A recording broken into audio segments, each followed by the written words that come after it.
humankind has always looked upward, toward the peaks. But some peaks exist not just to be looked at, but to be climbed. There are 14 mountains over 8,000 meters in the world, and these are known as the death zone. At this altitude, the human body's chances of survival are very low. Oxygen is scarce, every step is torture, and the slightest mistake means death. But even among these 8,000-meter peaks, some fall into a special category, the deadly category. Today, I will share with you the story of the world's most dangerous, most ruthless, and most deadly mountains. If you're ready, let's begin this deadly, ruthless journey. Rising at 4,478 meters on the border between Switzerland and Italy, the Matterhorn is not only one of the 8,000-meter peaks but also one of the most famous and deadliest mountains in any category. But it's only 4,478 meters, you might say. Yes, but every year an average of 12 to 15 people lose their lives on this mountain. Some years, this number even reaches 20. The first ascent took place in 1865, led by Edward Whymper. Unfortunately, during the descent, 4 of the 7-person team fell to their deaths. This incident earned the Matterhorn the nickname the Killer Mountain of the Alps. So why is it so dangerous? First, there is a constant risk of rockfall. The mountain constantly sheds rocks due to freeze-thaw cycles. Second, weather conditions can change within minutes. A climb that starts with bright sunshine in the morning can turn into a deadly storm by the afternoon. Third, there are narrow ridges and areas prone to falls. A slip on the Hornley Ridge means a direct 1,000-meter drop. And finally, it's extremely crowded.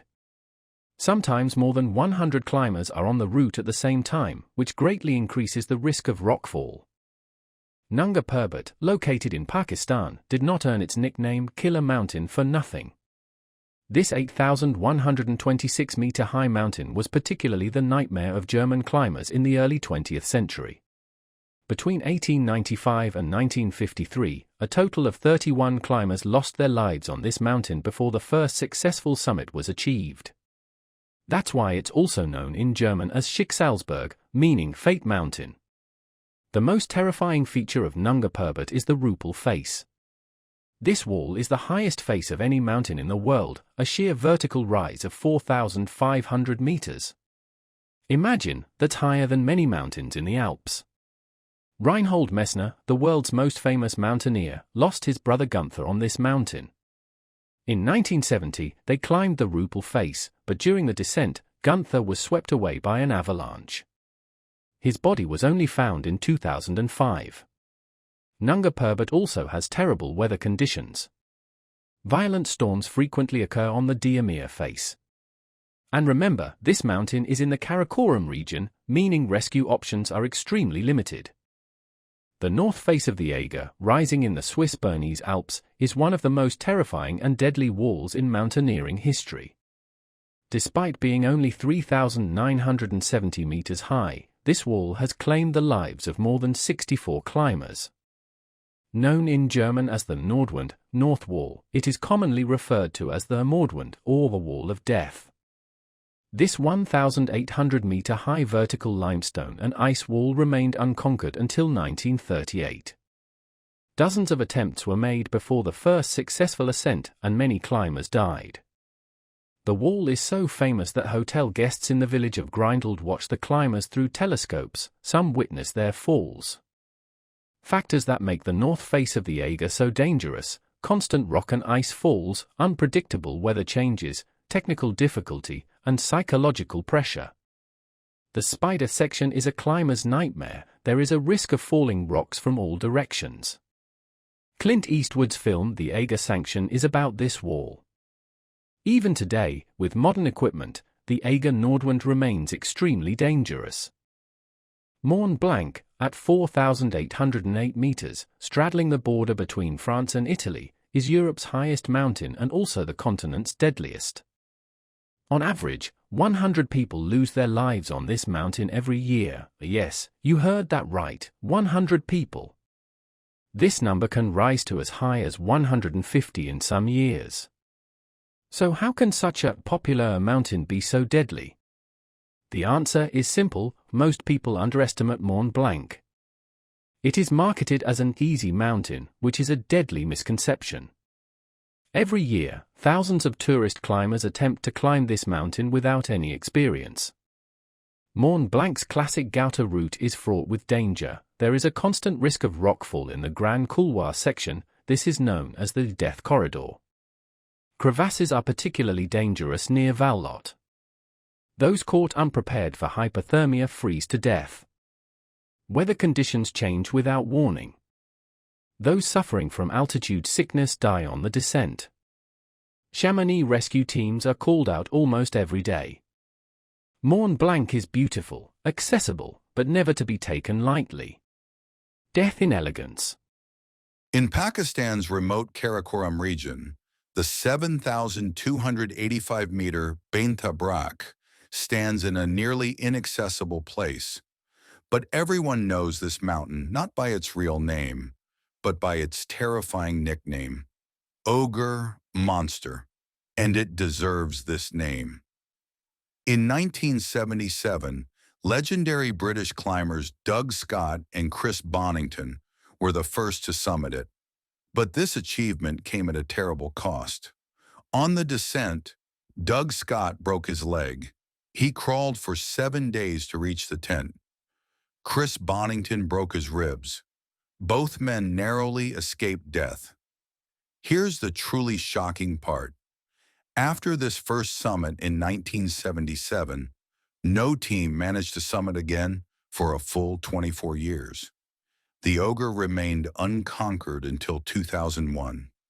What makes Baintha Brakk so impossible is its incredible technical difficulty. Vertical and even overhanging granite walls, ice seracs, and constant bad weather. The mountain's location is also extremely isolated. Rescue is nearly impossible. Even today, only the most elite climbers dare to attempt this mountain. The Ogre is one of those places where nature says, "Don't come here." Rising 6,344 meters in Peru's Cordillera, Huayhuash region, Siula Grande may have been the site of one of mountaineering history's most incredible survival stories. In 1985, British climbers Joe Simpson and Simon Yates ascended the mountain's west face, a route that had never been climbed before. The summit was successful, but the descent turned into a nightmare. Joe Simpson broke his leg. While Simon Yates tried to lower his friend with a rope, Joe was left hanging over a precipice. Simon had to cut the rope to save both their lives. Joe fell 30 meters into a crevasse. Everyone thought Joe was dead, but Joe was alive, and the most incredible survival struggle began. With his broken leg, he crawled out of the crevasse and crawled across the glacier for 3 days to reach base camp, without water, without food, facing death. This story became the subject of the book and film, Touching the Void.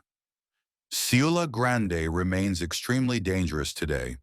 Due to technical difficulty, deep crevasses, ice fields, and especially its remote location, rescue is impossible. It is one of the wildest peaks in the Andes Mountains. In Pakistan's Karakoram Mountains, the 7,821-meter Masherbrum rises, overshadowed but no less deadly. This mountain is little known because it lies in the shadow of K2 and Nanga Parbat, but its danger is no less.